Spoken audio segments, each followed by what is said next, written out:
Shalom, friends. This has been a very special Hanukkah. Not only for me personally, right, lighting the menorah, holding my beautiful little daughter Dvash and my son Shiloh in my arms, seeing the lights in the most beautiful way imaginable, right, seeing the holy candles of Hanukkah reflected in their eyes. It's like a dream come true beyond what I can explain. But that's not the only reason. I also really feel like as I look around the world today, it feels like the messages of Hanukkah are more needed and more relevant than ever before. Right? We have liberation from foreign rule, not only political rule but also spiritual rule, from the the aggressive colonialist attack on our deepest beliefs by empty nothingness, right? By superficial Hellenism, which seems to be being spearheaded by the West, really, but in a larger sense, by the entire world, on social media, on all the platforms, on TikTok, YouTube, Facebook, Instagram, everywhere, the internet, all around the world. And as we've said before, the Hellenists believed, what did they believe? That what is beautiful is good. And the nation of Israel, what do we believe? We believe what is good is beautiful, which is a much more novel and a much more revolutionary idea. An idea which was mutually exclusive with the immoral superficiality which the Greeks were propagating around the world. After all, in the Hellenistic society, much like the West today with the identity politics and the critical race theory and all of that stuff, what was on the outside decided everything.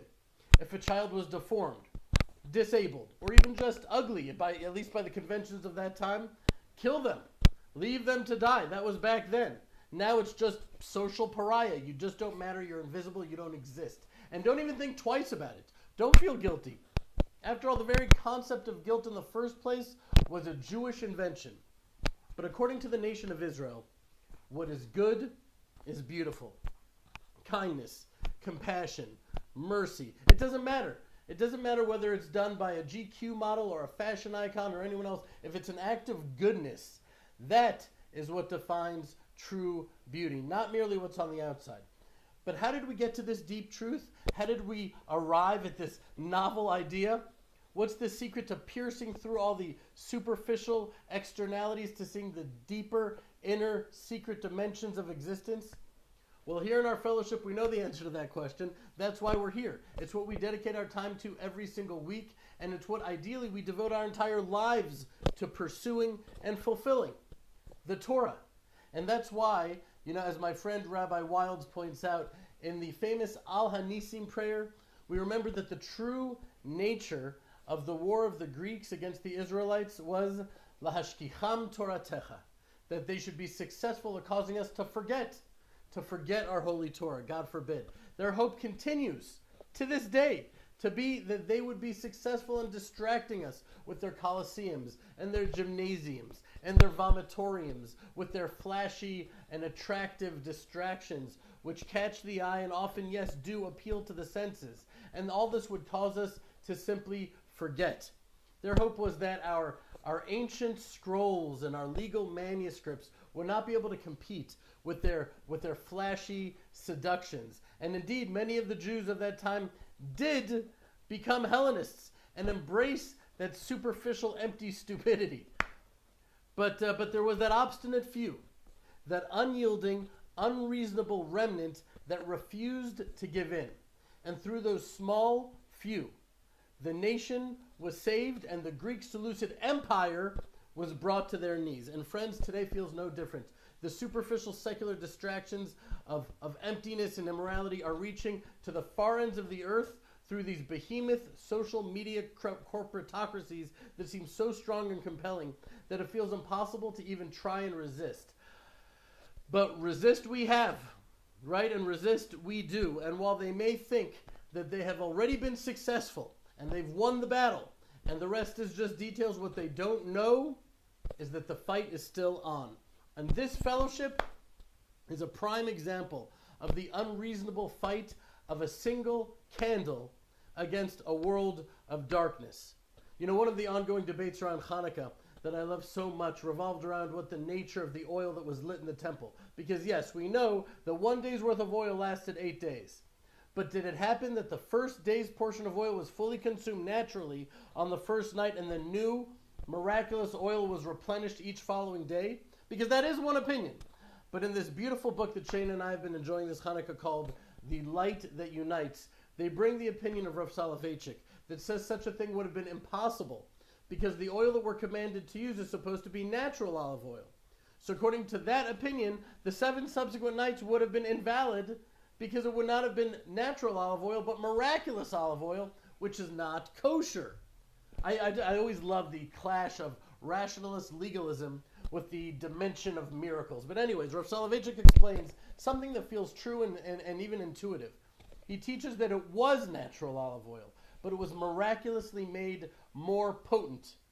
Hashem didn't change the quantity of the oil as the first opinion posits. Rather, Hashem changed the quality of the oil. He changed it qualitatively by causing only 1/8 of the oil to burn in the time that it should normally consume the entire amount of oil, therefore it lasting 8 full days. That's the deepest essence of the message of the Torah to the world, of the message of the Jewish people to the world. As Rav Goldscheider brings from Deuteronomy chapter 7, when Moshe tells the nation of Israel, "It is not because you are the most numerous people that the Lord has set his heart on you and chose you. Indeed, you are the smallest of peoples." The Torah shows us that it's what's inside that counts. That's where even the smallest flicker of fire of Torah and faith, where that fire is, an entire world of darkness can and will be defeated. That it's not the quantity of anything that matters, that it's the quality that matters. That the entire world can feel like it's closing in on us, and their foreign values, those values that seem so alien to us, they may have even violated our own homes or even times in our own minds. But if we're still here, if we're still logging into this fellowship, if we still have that one vial of pure oil within us, then the war is on. And we will be victorious. We will be victorious. Because they want to distract us and they want to overwhelm us and they want us to forget. But we refuse, even at the pain of death. And that, my friends, is what makes us Maccabees, or at least for me, aspiring Maccabees. There's another debate that I love that I want to share with you, even though I may be running out of time. And here's the debate. Do we start with 1 candle and then build up to 8? Or do we start with 8 candles and then go down each night to 1? And the nature of this debate isn't just a technical debate. It's whether what we're lighting here is fire or it's light. So according to the opinion that it's fire, well, we want to destroy all evil from the world. And fire is a fire of destruction. So we start with 8 and we keep going down, down, all the way to 1 until there's no more evil in the world and we've destroyed it all with that fire. But according to the opinion that it's light, well, we start with 1 little bit of light, and that light magnifies and grows and amplifies until the entire world is lit up. And that's what we believe, that the light, the candles of Hanukkah are light. And we're here to shine a light to the world. And that's what we are doing, my friends. And that's what we see happening in the world right now, these little light of our Hanukkah candles. This night when we're lighting all 8 of them, that light is shining to the world. Well, we know that miracles happen then. Because we bless Hashem on this day. We say, Baruch Atah Hashem, blessed are you, Lord our God, King of the universe, who performed miracles for us in those days and in these times. The miracle is happening now, my friend. I love you so much. Shalom, shalom.